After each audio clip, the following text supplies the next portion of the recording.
want to be a great sounding board for your entrepreneur? Are you interested in learning about ideas pretty much when they're formed? Stay tuned to learn how to be a phenomenal listener and help to actually get these plans and ideas out of your entrepreneur and into action. Stay tuned. Hi, Shannon Waller here, and welcome to Team Success. This year, I am all about entrepreneurial team leaders, how fabulous they are, how critical they are. And today is something really about how to increase a particular skill of being a very important sounding board. So this episode is primarily oriented towards team leaders. However, if you are a team member and want to be a team leader or just want to be incredibly valuable, I would say stay tuned. And if you're an entrepreneur who wants to be listened to, please forward this podcast to your key people. So one of the insights that I had recently was there are very specific ways, and it's actually really needed, for how you can pull ideas and plans out of your entrepreneur. Your entrepreneur has really interesting thoughts, really interesting ideas. Often for like working genius, they're on the invention side of things. They're like big picture people, but they need help with getting it down to something they can get their arms around, or more importantly, what other people can get their arms around and understand the scope and the tasks and the boundaries and what to do and what not to do, and just thinking through a particular idea. And entrepreneurs get really stuck with their ideas. This is something no one talks about, but I know it is extraordinarily true. And ideas stay nascent. They stay inside until someone can have a conversation with them to pull it out and to prompt them. And it is best done in conversation. Sometimes we expect ideas to come out of a person fully formed. Doesn't usually happen that way. It's usually a little messier and frankly gets co-created in a powerful conversation. I know that's how I've created enormous value for Bab Smith. I'm her strategic partner. It's what I do with Dan Sullivan all the time in all of our recordings, all of our Inside Strategic Coach podcasts, all of our books. My job is to help pull those ideas out of him. So this is where this is coming from. This is from my own many years, decades of experience. And I also was just talking with a client this week, and I offered to do a particular tool with him. It's called a mindset scorecard, because he needs one for the next thing that he's doing. It will be incredibly transformational. It'll be very fascinating and useful to get those ideas out into the world. But until someone sits down with them and helps them do it, it's not going to happen. So I volunteered because I'm really interested in the result. So this is a very useful function, which you may not have thought about for yourself. You may not have put yourself in this position. I actually call it being a sounding board and being a great listener. So we're going to go through what are some of the characteristics, what are some of the skills, what are some of the mindsets, and frankly, one of the things is to be present. So how do you need to be in order to show up to be a great listener? So that's what I want to talk about. And again, these skills are useful in many situations, but particularly in an entrepreneurial company. So these skills and capabilities that I'm talking about are useful in a ton of different situations. However, they are particularly relevant in an entrepreneurial company, again, where you've got someone who makes it up, but they need help with making it real and making it recur. So you can be this who. You're a very important who if you're able to do this.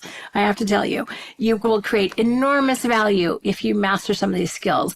By the way, it's critical that you do this not to elevate yourself, but actually because you're really interested in the ideas. You're curious. You want to know more. You see the value of getting them out. Do not make this about you. You will get all the status and all the praise that you need as a result of making a contribution. Do not have this be your way of climbing a ladder. It will backfire, I promise. This is about you making a genuine contribution. So stay tuned. I'm excited about this. All right, so how can you do this? First of all, you volunteer. When someone says, hey, I've got this idea, or you hear your entrepreneur say something interesting, you're like, oh, I would love to hear more about that. Can you tell me more? And all of a sudden, when you become that kind of generous listener, which is a great term we learned from Collaborative Way, all of a sudden they're like, oh, someone is A, paying attention, B, cares, and C, wants to know more. That's as hard as it is. Okay, that's as hard as it gets. All you have to do is go, oh, That's really interesting. So one of the things here is to be enthusiastic, be curious, want to know more. And it's fun. I've actually created a little impact filter on how to be a great interviewer. So some of the things I'm going to talk about come from that. There are more. But part of being a great interviewer is being a great listener. You also have to be, as I said, present.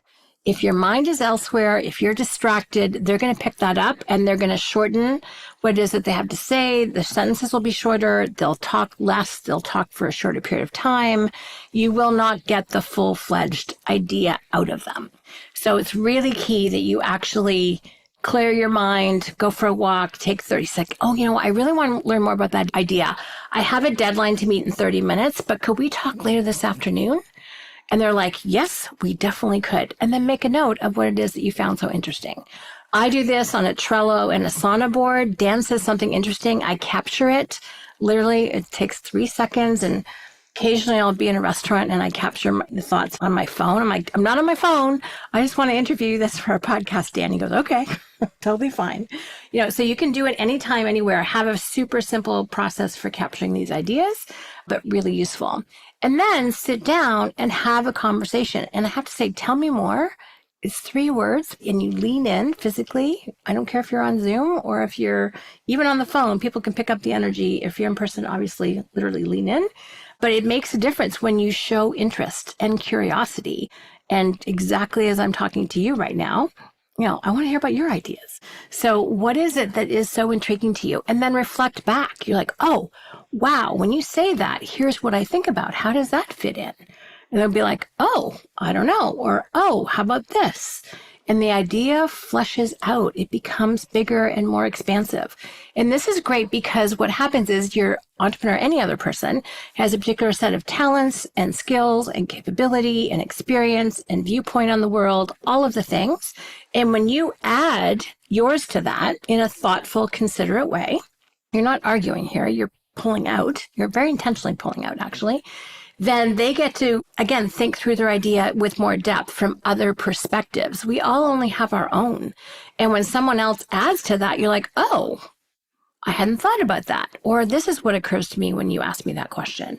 And it becomes richer. And it's actually really fun. This is a completely and totally creative act. You are birthing something from 0 to 1 when you are doing this. You're midwifing, if that's actually a term. So if you enjoy it all, this process is kind of magical. It's very, very fun. You're being very supportive. You're contributing your own ideas as well.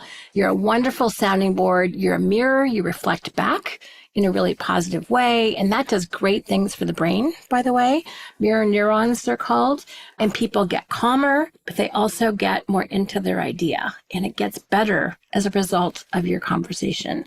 So you can just see how incredible this could be. Now, if you are aware of Strategic Coach tools, which frankly, if you get any of our quarterly books, you're going to know a few. Just saying, Strategy Circle, Impact Filter being a couple of them. 4x4 is another. Goodness, there's a bunch. Certainty, uncertainty.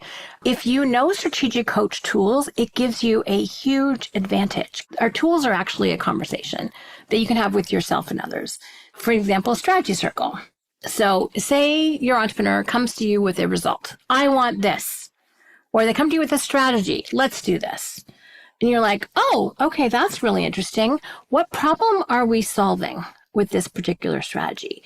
I cannot tell you how many times I have asked this question of the aforementioned humans, especially Babs, because I'm like, okay, I know that strategy is coming from somewhere, but I don't exactly know where. So tell me what problem we're trying to solve. And then I get to bring in my strategic thinking strength, which frankly is number 2 from a Clifton Strength standpoint, maximizer number 1, strategic number 2, and I can add to that. Or if I was a logistical person, I could add the logistical thoughts that I have about it. Or if I'm a relationship person, I could bring what I know about relationships to that conversation. And that's incredibly useful. They're talking to you because A, you've expressed interest, and B, you're someone who can make things happen. So you want to flesh out this idea, expecting someone to come to it in a way that is perfectly digestible for you. Probably not going to happen very often. Part of our job is to be a great translator, to be able to help interpret, and not out of thin air and not just out of your own perspective, but out of conversation I cannot stress this enough, how important it is to have this conversation. Let me go back to strategy circle. So part of the strategy circle is figuring out the goal, what it is that you want to have happen in the future, the result, what does it look like when it's done and done really, really well? This is the after, okay? What are all the obstacles in the way? And then finally, what are the strategies? Now, does someone always give you that information in that order? No, they do not. But once you have that framework in your mind, you can be like, okay, so you just got a strategy. Great. What's the obstacle you're addressing? I can't tell you how powerful that is. And then you get to write it down, by the way. They're not going to, just saying. Another one of our brilliant tools is the impact filter.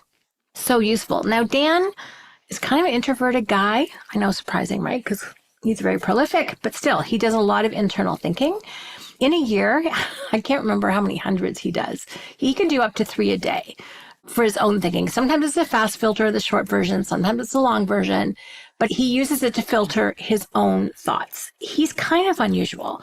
Most people I know need to talk it out. In fact, a really good friend of mine, Nicole, does this with clients, with entrepreneurs, most of whom are in strategic coach, and she helps them fill out impact filters. How cool is that? And then sends it back to them. That's how useful a service this is. You can do it internally as well. So really powerful to do this. So impact filter is purpose, importance, and ideal outcome of this idea. Okay, so this is kind of the intellectual sale is what we call that. And then the next part is the emotional sale. Best result if you do take action, which is like, oh my gosh, it's going to be incredible. We're going to make such a difference, have an impact, and people are going to feel great. What's the worst result if you don't take action? So maintain the status quo. And I always like to add, if it goes really poorly. It's a little bit of scaring yourself. So best result gets you excited. Worst results should scare you a little bit.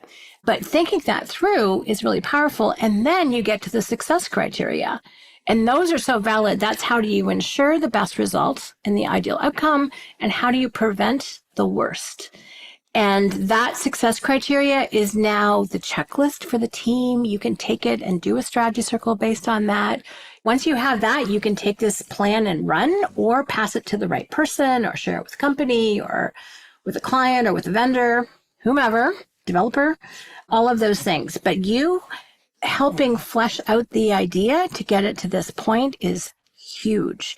So again, if you have, well, you can get the books, be in the program, whatever it is, you have a massive advantage if you know some of the tools. Certainty, uncertainty. What do we know about this? What don't we know about this idea? Again, great precursor to getting an idea into implementation. So again, there's a whole mindset behind what I'm talking about. You have to be curious. You have to be open. You have to not be about you or your ego or your status, all of those things. It has to be really caring about the person with whom you're communicating and wanting to get these really interesting ideas out. At some point, they may go, oh, you know what? Through this conversation, I realized this is a really bad idea. This is not going to work for this and this reason. And you're like, okay, good to know. We don't have to waste any more mental energy on this. Move on to the next one. There will be lots more of these ideas. If I know one thing about most entrepreneurs, there's a lot more where this came from. But they get, as I said, stuck. They get too many in their body and in their brain, and they get frustrated and they get grumpy and they can be hard to work with because they have no one with whom to share these ideas. And if they do go and communicate it to the team, who's already very busy doing their checklist, thank you very much, the other people just look at it as an interruption. So if you can be that person to help take that, genesis of an idea, that make it up part, and then just help flesh it out a tiny, tiny bit, and to get it into a form where it's actually translatable, you're actually helping to make it real. And if you're generous enough to actually type it out, which I often do, I cannot tell you how many tools I have filled out with both Dan and Babs, mostly Babs, but I also do it with Dan sometimes, and clients.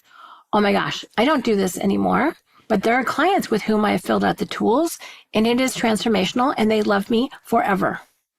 Yes, that is completely true. They still love me. And it could be years ago that I did it with them. That's how impactful this is. And you know this. You know when you've got an idea and you don't know what to do with it, and then someone is really interested and helps you think it through and helps you talk it through and maybe even writes it down. it feels like such a gift. So that is really what you're doing. Now, last set of strategies I want to give you, if you want to be a great listener, if you want to help pull those ideas and those plans out of your person, whomever that is. By the way, this could be an entrepreneur with a team member or team leader as well. So note to self. The last thing I would highly recommend is to use some of the amazing Chris Voss terms. So these come from his book, Never Split the Difference. There's some great YouTube videos. He's got some phenomenal courses. His team is awesome. We've done a fair bit of training with the Black Swan Group. That's his company. Just amazing to watch them in action. But some of the phrases that I keep handy in my back pocket, there are 3 plus repeating the last 3 words that someone said. So when you reflect back and you say, it seems like, da, da, da, da, da, it sounds like, fill in the blank, it feels like, fill in the blank, you are checking for understanding. And they will either say, no, it's this instead, or if you really got it right, they'll say exactly. That means they feel 100% completely understood and heard. Again, huge gift that you're giving someone. And then the other thing that you can do is simply repeat the last 3 words. So they're on kind of an interesting thought, and you don't want to distract them. You don't want to take them off target. You just say, oh, da, da, da, da, da. And they're like, mm-hmm. And then they keep going. Now, I feel like I've just given away my secret. You know, one of the things that Dan says to me often, he goes, Shannon, you ask such great questions. And I kind of have taken an inventory. I don't think I ask him very many questions. I'll say, tell me more. Sometimes I'll say, it seems like, it sounds like. I use the last 3 words. I mean, now that you know this, you can pay attention to my interviews with Dan on Inside Strategic Coach. But it feels like a very intriguing conversation for him because I am attentively listening. I am enthusiastic. I've given you some of the questions to ask, you know, in terms of things from the strategy circle or the impact filter or certainty, uncertainty. I am fully present. I always want to know more details and be more specific. It's just a powerful way to have a conversation, especially when you want to get an idea out of somebody. So I'm excited because I'm excited for entrepreneurs to have someone else who will be a sounding board for them and care about their ideas and help get them out. It just helps everyone feel better, even if it ends up being a no to the idea. And I think it allows you as the listener, as the questioner, to play an incredibly vital and useful role in your company. Being a sounding board for an intelligent, ambitious, creative, successful entrepreneur is a blast. You'll be the person they want to come to talk through their new ideas with. That sounds like fun to me. You know, especially if you have any interest in ideas, then that's really useful. It's a great role to play. And I think it's a great way to create enormous value. And it puts you at the heart and center of what is really going on with your entrepreneur and probably, frankly, with your company. So wanted to share this with you because I want to make a difference for everybody. I want to make a difference for your entrepreneur. I want to make a difference for you. And I certainly also want to help you make a difference for your clientele, which is hopefully where some of these ideas end up. I just think it does everyone good when more of this happens. So I hope this is useful information for you. I'm excited to hear about some of your ideas. And here's the other thing. You're probably already doing some of this. If you're listening to this podcast, you have some of these skills already. You may just not have appreciated them. You probably are a sounding board for some key people in your life. So kudos. Love that you're also doing that. And hopefully this will help bring into a level of awareness some of the things that you're already doing really, really well, and maybe give you a few new tools to take it to the next level. Thank you so much for listening. I hope you find it incredibly useful. If you have any questions, please let me know at questions@strategiccoach.com. And as always, here's to your team success.